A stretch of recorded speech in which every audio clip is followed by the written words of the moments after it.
안녕하세요 여러분. 지난 주일 잘 지내셨나요? 홍준표 전자유한국당 대표가 지난 22일 MBC 100분 토론에 참여한 후기를 전했다. 홍 전 대표는 토론에 함께 참여한 유시민 노무현 재단 이사장에 대해 서로 지향점은 다르지만 그래도 이야기가 되는 사람이라고 평가했다. 홍 전 대표는 지난 24일 밤 자신의 페이스북을 통해 각 진영에서는 진영 논리로만 두 사람을 비난하지 마시고 있는 그대로 봐주시기 바란다며 이같이 밝혔다.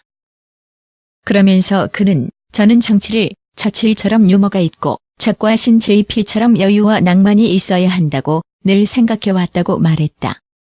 홍 전 대표는 누구하고도 소통과 대화를 할 수 있고 어려운 상황도 쉬운 말로 국민들에게 전달해야 국민적 동의를 받을 수 있다고 믿는 사람이라며 그러다 보니 상스러운 말도 스스럼 없이 할 때도 있고 억센 경상도 사투리도 섞어 말할 때도 있다고 밝혔다.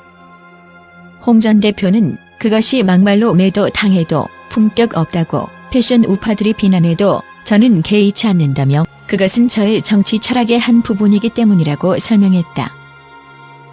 홍 전 대표는 각 진영에서는 진영 논리로만 두 사람을 비난하시지 마시고 있는 그대로 봐주시기 바란다고 당부하며 100분 토론을 시청해준 시민들에게 감사의 뜻도 전했다. 이 같은 글은 홍 전 대표가 방송에서 다소 험악한 발언이 나온 것을 염두에 둔 것으로 보인다.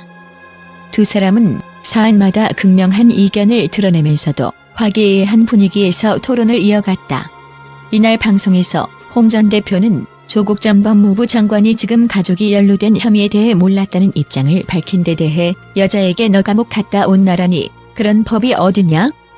나는 내 각시를 그런 식으로 내몰지 않는다라며 내가 왜 조국에게 화가 났겠냐? 쟤는 사내 새끼가 아니라는 것이다라고 나를 세웠다. 이날 홍 전 대표는 사내 새끼라는 표현에 대해서는 내가 방송이 아닌 줄 알고 이야기했는데 사과한다고 상황을 수습하기도 했다. 샵. 지난번 박근혜 대통령 탄핵 청구 때 군 당국이 촛불 집회에 참여하는 시민들과 야당 국회의원을 단합하기 위한 계엄령 문건을 작성하고 NSC에 보고했음이 확인됐다. 그러나 당시 대통령 권한 대행이었던 황교안 대표는 사실관계를 묻는 말에 나는 모른다고 일관하고 있다. 유시민 이사장이 이러한 황교안 대표의 태도를 지적했을 때 홍준표 전 대표는 조국 교수를 언급했다. 홍 전 대표는 조국 교수도 마찬가지라고 주장했다. 조국 교수가 사모펀드 관련 논란에 대해 투자금이 어떻게 운용되는지 몰랐다고 해명한 것을 비난한 것이다. 당시 홍 전 대표의 발언을 그대로 옮겨본다. 내가 남자라면 그런 사건 딱 걸리면 내가 대신 감옥 가겠다. 내 같이 영장 청구하지 마라. 내 같으면 그래 해요. 내가 대신 가버려. 어떻게 여자한테 전부 상 밀어쁘고 여자 너 감옥 갔다 온나. 세상에 그런 법이 어디 있어? 남자답지 않지. 해당 발언이 나오자 유 이사장은 약간 위험한 발언이시다. 며 평을 내놓았지만 홍 전 대표는 뒤이은 발언에서 수위를 더욱 높였다. 어떻게 부인이 저렇게 몰리고 있는데 장관직 하루라도 더 하려고 미적거리고 내 같으면 내 장관 안 하고 문제되면 내가 다 책임지겠다. 내가 감옥 가는 게 낫지. 아니 뭐 뇌종양이라면서 그런 식으로 해가지고 부인을 앞세우고 지는 뒤에 숨고 몰랐다. 이래가지고 만약 부인만 덜컥하고 자기는 안 간다? 그건 사내도 아니야. 남자는 그래 살면 안 돼. 홍 전 대표의 발언은 그 이후에도 계속 이어졌다. 이번에도 발언 수위를 한층 더 높였다. 내가 왜 조국 장관한테 장관도 아니다 그건.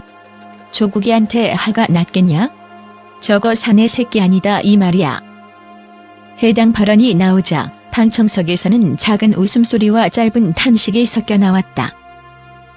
지난 8월부터 3개월째 이어지고 있는 이른바 조국 사태가 누군가에게는 사내 새끼다운가?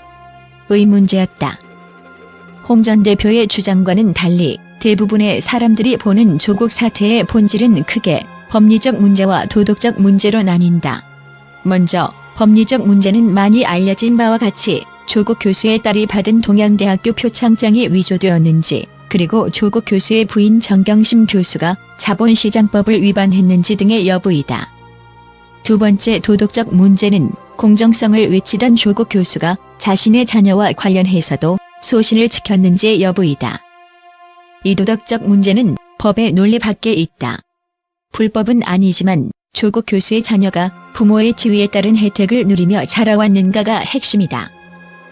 조국 교수가 평소 공정성을 강조했던 지식인인 만큼 자녀의 교육 과정에서도 부모의 사회적 지위에 따른 혜택을 누리지 않도록 해야 했다는 게 조국 교수를 비난하는 측의 주된 논리이다. 지난 8월부터 이어진 조국 사태는 그래도 어느 정도는 진전된 양상을 보인다. 처음 약 2개월 동안은 모든 언론이 조국을 비난했다. 정확히 말하면 비난할 수 있는 분위기를 조성해갔다. 그 어느 것 하나 확실한 사실이 밝혀지지 않은 채 조국 일가를 수사하는 검찰로부터 기사 소스를 받아 보도했기 때문이다. 그런 일방적인 여론이 점차 뒤집혀갔다. 말도 안 되고 믿기도 어렵지만 유시민과 김어준 등 극소수 인사들이 사실관계를 취재하며 반박의 목소리를 내온 끝에 절대 균형을 맞출 수 없을 것 같았던 여론이 균형을 찾아갔다. 유튜브 방송 하나와 TBS 라디오 방송 하나가 전체 언론을 상대한 셈이다. 개별 인사들의 영향력이 입증된 것이기도 하지만 동시에 국민의 언론에 대한 불신을 방증한 사례로 볼 수도 있을 것이다. 조국 사태는 여전히 진행 중이다. 검찰발 소수를 그대로 받아 적거나 아니면 말고 식의 보도로 인한 혼탁한 안개가 걷히고 이제 한층 차분해진 공기 속에 주요한 법리적 다툼이 남아있다. 과거 국정농단을 수사했던 특검 기간 70일 동안 46건의 압수수색이 집행됐다. 이번 조국 사태 때는 국정농단을 수사했던 검사 인력보다 더 많은 인력이 투입되었고 31일 동안 70건의 압수수색이 집행됐다.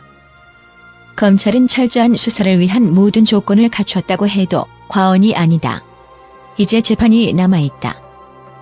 재판 과정에서 밝혀지는 사실관계와 재판 결과를 통해 어느 쪽이든 책임질 일만 남았다. 저질스러운 정치 만담꾼으로 전락한 전 대선 후보는 사내 새끼를 운운하며 본질과는 한참 멀리 떨어진 곳에서 막말을 쏟아내고 있다. 그러나 진실은 그런 자의 만행과는 별개로 분명하게 존재한다. 한편 홍준표 전 대표의 막말은 사내 새끼 발언에 앞서 TV토론 일부에서 이미 전조가 보였다. 당시 홍 전 대표의 말을 그대로 옮겨본다. 내가 조국 씨한테 처음에 민정수석으로 있으면서 사표 내기 직전에 법무부 장관 간다고 떠들 때 내가 유튜브에서 그런 말을 했습니다. 나대지 마라. 나대면 칼 맞는다. 라고 했어요. 그거는 유튜브에 나와 있어요. 그걸 갖다가 JTBC에서 홍준표도 막말했다고 막 그랬는데 나대다가 칼 맞았잖아요. 지금 칼 맞아도 그냥 맞은 게 아니고 이거는 가족 범죄단이에요.